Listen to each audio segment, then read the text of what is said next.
నమస్కారం ఘంటారావానికి స్వాగతం. ముందుగా ప్రధానాంశాలు. రెండో రోజు రాజధాని మహిళల పాదయాత్ర. తాడికొండలో రైతులకు హారతులిచ్చి స్థానికుల స్వాగతం.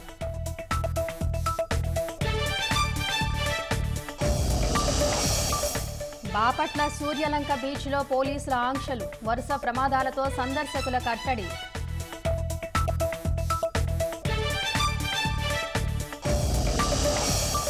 జగన్ భద్రతా సిబ్బంది జీతాలకు 296 కోట్ల ఖర్చు.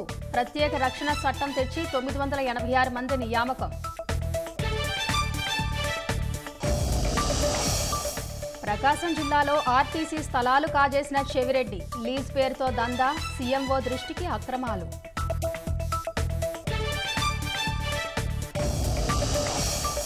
క్షీణించిన ఢిల్లీ నీటి వనరుల శాఖ మంత్రి అతిషి ఆరోగ్యం. లోక్ నాయక్ ఆసుపత్రిలో వైద్యుల చికిత్స.